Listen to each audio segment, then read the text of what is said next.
came from Cuba when I was 15. I was in high school at the time, and things had gotten rough enough that my parents decided that it was time for me to go, and they waved goodbye, not knowing for sure whether they would ever see me again.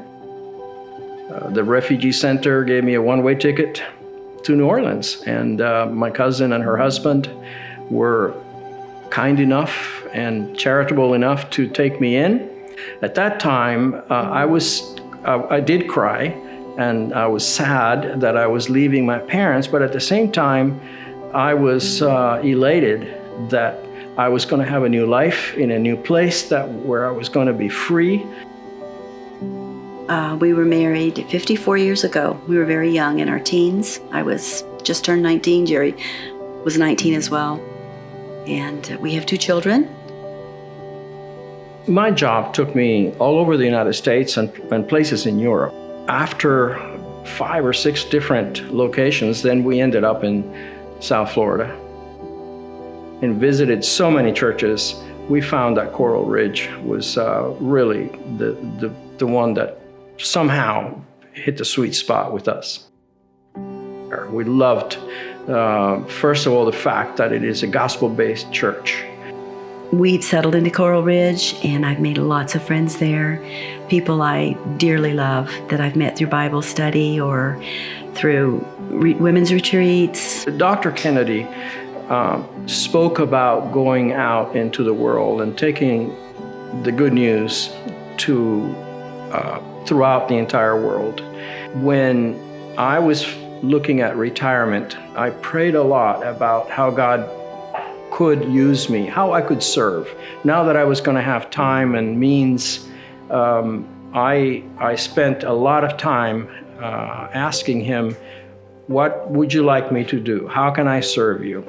A friend from one of my Bible studies started talking about her trips to Cuba, and then she introduced us to a little mousy church in the far western part of Cuba where Pastor Ramon and Kenya were, and we got connected with them, and then we went to meet them, and that's how we sort of started our ministry in Cuba. I hadn't been to Cuba in more than 50 years.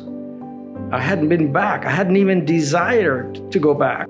We built a brand new church there, and now we have close to 350 people that go to church there. We have bought 2 other houses in other villages nearby, and we're going to do the same thing. That we consider Ramon and Kenya, the pastor and his wife, to be missionaries to their own people. And they are absolutely lovely, splendid Christians. The gospel is the only hope they have.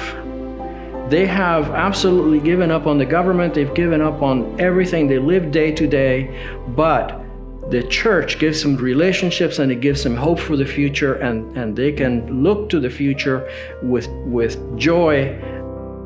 There's a revival, and they're right in the middle of it.